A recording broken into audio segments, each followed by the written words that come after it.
پاکستان، ترکی اور ایران کے لیے بہت ہی اہم اور ٹرننگ پوائنٹ ہے کہ وہ اسرائیل کے خلاف اب میدان عمل میں آ جائیں۔ اسرائیل نے جس طرح سے فلسطینیوں پر ظلم و ستم کیا ہے، اس پر پورا عالم اسلام سوائے چند مسلم لیڈران کے مکمل خاموش ہے۔ تازہ اطلاعات کے مطابق اسرائیلی پولیس نے اسرائیلی شہریوں کے مارچ کو شہر کے پرانے حصے میں داخلے کی اجازت نہ دینے کا فیصلہ کیا۔ اسی مارچ کے منتظمین کی جانب سے ایک بیان میں کہا گیا تھا کہ وہ پولیس کے احکامات مانتے ہوئے یروشلم کے قدیمی علاقے میں نہیں جائیں گے، لیکن مارچ کے شرکا مغربی دیوار کے قریب اکٹھا ہوں گے۔ دوسری جانب حماس کی جانب سے اسرائیل کو کہا گیا تھا کہ وہ فوری طور پر مسجد اقصی اور اس کے ارد گرد علاقے سے پولیس کو واپس بلائے اور حراست میں لیے گئے فلسطینیوں کو رہا کرے۔ یروشلم میں اسرائیلی سیکیورٹی فورسز اور فلسطینیوں کے درمیان جھڑپوں کی ایک وجہ نوجوان فلسطینیوں کا رات بھر مسجد اقصی کے احاطے میں رکنا بنا۔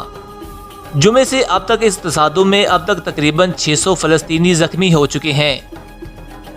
اس دوران اسرائیلی وزارت دفاع نے اپنی ایک ٹویٹ میں کہا ہے، غزہ کے علاقے سے اسرائیل میں 2 راکٹ داغے گئے ہیں۔ ایک راکٹ کو اسرائیلی دفاعی نظام نے فضا میں ہی تباہ کر دیا تھا اور اس سے کوئی جانی نقصان نہیں ہوا۔ غزہ کے علاقے میں سرگرم اسلامی تنظیم حماس نے دھمکی دی تھی کہ اگر فلسطینیوں کو ان کے گھروں سے بے دخل کرنے کے لیے عدالتی کارروائی کی جا رہی ہے تو پھر ہم بھی میدان میں آ جائیں گے۔ 10 مئی کے روز ہونے والی سالانہ یروشلم ڈے پریڈ کو منسوخ کرنے کا کوئی ارادہ نہیں تھا اسرائیل کا۔ اس پریڈ میں سخت گیر نظریات کی قوم پرست یہودی حصہ لیتے ہیں اور یروشلم کے ان علاقوں سے گزرتے ہیں جس کے حوالے سے فلسطینیوں اور اسرائیلیوں کے درمیان شدید اختلافات پائے جاتے ہیں۔ اسرائیل کے اس فیصلے پر شدید نکتہ چینی ہوئی ہے کیونکہ اس سے کشیدگی میں مزید اضافے کا خدشہ بڑھ گیا تھا۔ یہ تقریب سن 1967 میں عرب اسرائیل جنگ کے دوران اسرائیل کے مشرقی یروشلم پر قبضے کی یاد میں منائی جاتی ہے۔ فلسطین میں ہلال احمر کے ایک ترجمان نے خبر رساں ادارے AFP کو بتایا تھا کہ اسرائیلی فورسز نے فلسطینی مظاہرین کو منتشر کرنے کے لیے اسٹین گرنیڈ اور ربڑ کی گولیوں کا استعمال کیا تھا، جس میں کم سے کم 90 فلسطینی زخمی ہوئے۔ محکمہ صحت کے مطابق جمعے کے روز جب سے اس تشدد کا آغاز ہوا تھا اس وقت سے اب تک 600 فلسطینی زخمی ہو چکے ہیں۔ حالیہ جھڑپوں کا تعلق یروشلم کے پرانے شہر سے ہے۔ اس علاقے پر اسرائیل اور فلسطینی دونوں کا دعویٰ ہے۔ اس علاقے میں مسجد اقصی بھی واقع ہے، اس لیے مذہبی اعتبار سے مسلمانوں کے لیے یہ بہت اہم ہے۔ امریکہ، روس، یورپی یونین، خلیجی ممالک کے بعض سفیروں سمیت اقوام متحدہ نے بھی حالیہ کشیدگی پر تشویش کا اظہار کیا ہے۔ ان کی جانب سے جاری ایک بیان میں کہا گیا ہے کہ ہم اسرائیلی حکام سے مطالبہ کرتے ہیں کہ وہ تحمل کا مظاہرہ کریں اور ایسے اقدامات سے گریز کریں جن سے مسلمانوں کے مقدس ماہ کے دوران میں صورتحال مزید خراب ہو جائے۔ عالمی طاقتیں صرف بیانات تک ہی محدود ہیں۔ وہاں فلسطینی بیچارے شہید کیے جا رہے ہیں، لیکن امریکہ صرف تشویش کا اظہار کر رہا ہے، جبکہ اردن نے مسجد اقصی میں نمازیوں پر جابرانہ کارروائی بند کرنے کا مطالبہ کیا ہے۔ اس کا کہنا تھا کہ اسرائیل کو عبادت گزاروں کا احترام کرنا چاہیے اور اس علاقے میں بین الاقوامی قوانین کا احترام کرتے ہوئے وہ عرب برادری کے حقوق کی پاسداری کرے۔ مسلمانوں کا اللہ پر ایمان دیکھیں کہ یہودی اسلحہ لے کر سامنے کھڑے ہیں جبکہ فلسطینی اپنی نماز پڑھ رہے ہیں۔ یہ ویڈیو بہت زیادہ تیزی سے وائرل ہو رہی ہے کہ جس میں اسرائیلی فورسز فلسطینیوں کے سامنے اسلحہ لے کر کھڑے ہیں اور فلسطینی اپنی نماز میں مشغول ہیں۔ کیا مسلم دنیا میں ترکی، پاکستان، ایران اور چند ایک سینٹرل ایشیائی ریاستیں ایسی ہیں کہ جو فلسطین اور مسلمانوں کے حق میں آواز اٹھا رہی ہیں؟ ترکی کے صدر رجب طیب اردگان نے یروشلم کے شہریوں پر اسرائیلی تشدد کی سخت الفاظ میں مذمت کرتے ہوئے اسے دہشت گرد ریاست قرار دیا ہے۔ انہوں نے اقوام متحدہ اور اسلامی ممالک کی تعاون تنظیم OIC سے مطالبہ کیا ہے کہ وہ ان کے خلاف کارروائی کرے۔ رجب طیب اردگان نے کہا ہے کہ اب امت کے ایک ہو جانے کا وقت آ گیا ہے اور ہمیں اسرائیل کے خلاف جہاد کرنے کے لیے تیار ہو جانا چاہیے۔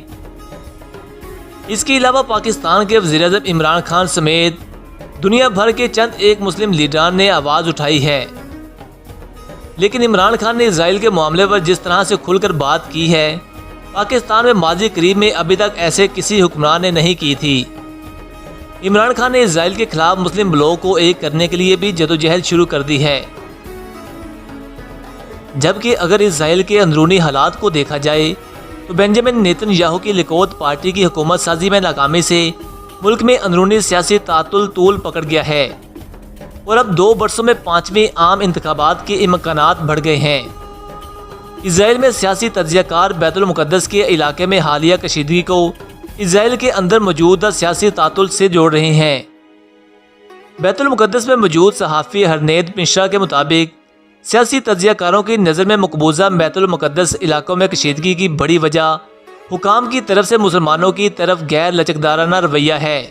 اسرائیلی پولیس کا یہ غیر لچکدار رویہ مسجد اقصی میں رمضان کے آخری عشرے میں مسلمانوں کی عبادت کے موقع پر بھی نظر آیا۔ اس صحافی کے مطابق اسرائیلی پولیس نے اس سال مسجد اقصی کو جانے والے راستوں کو ناکے لگا کر بند کر دیا تھا، جس کے بعد عبادت گاہیں احاطے میں مسلمانوں اور اسرائیلی پولیس کے درمیان تصادم ہوا۔ اب پاکستان کو کھل کر میدان میں آ جانا چاہیے اور اسرائیل کے خلاف ان اسلامی لیڈران کو اکٹھا کرنا چاہیے جو کہ مسلمانوں کا درد رکھتے ہیں۔ فلسطین میں اس وقت مسجد اقصی کے ڈائریکٹر اعلان کر رہے ہیں کہ مسلمانوں آ جاؤ، اب مسجد اقصی کی طرف یہودی مسجد اقصی کو لے جا رہے ہیں۔ مسجد اقصی میں اس وقت ایسی صورتحال پیدا کر دی گئی ہے کہ بس ہر وہ شخص جو مسلمانوں کا درد رکھتا ہے وہ جہاد کی بات کرے گا۔ جس طرح سے پاکستان نے افغانستان کے معاملے میں امریکہ کی مخالفت کی ہے اور افغانستان سے امریکہ کو نکالا ہے، اب عمران خان کو فلسطینیوں کی بھی مدد کرنی چاہیے۔ فلسطینی عمران خان، رجب طیب اردگان اور آیت اللہ خامنائی کو بہت زیادہ عزت کی نگاہ سے دیکھتے ہیں۔ ماضی میں فلسطینیوں کی امیدیں صرف شاہ فیصل سے وابستہ تھیں اور شاہ فیصل نے فلسطین کے لیے کام بھی بہت زیادہ کیے تھے، لیکن آج کی سعودی قیادت میں وہ ہمیں بات نظر نہیں آتی جو کہ شاہ فیصل میں تھی۔ پاکستان، ایران اور ترکی کو لیڈنگ رول پلے کر کے میدان میں آ جانا چاہیے۔ اگر یہ تینوں ملک صرف اتنا کہہ دیں کہ ہم 20 دن کی اسرائیل اور عالمی بااثر اداروں کو ڈیڈ لائن دیتے ہیں کہ ہمارے مقدس مقام یعنی کہ مسجد اقصی سے اپنی فورسز کو باہر نکال لیں، نہیں تو پھر ہم جہاد کے لیے آ رہے ہیں۔ ترکی اور ایران پہلے ہی جہاد کے لیے تیار ہیں، بس اگر پاکستان ان کا ساتھ دے دے تو اسرائیل ان 3 ملکی اتحاد کے سامنے زیادہ دیر کھڑا نہیں ہو سکے گا۔ جی تو پیارے دوستو، آپ لوگوں کا اس ویڈیو کے بارے میں کیا کہنا ہے؟ کیا پاکستان، ترکی اور ایران کو اسرائیل کے خلاف کھڑا ہو جانا چاہیے یا نہیں؟ اپنی قیمتی رائے کا اظہار ہمیں کمنٹس باکس میں ضرور کریں۔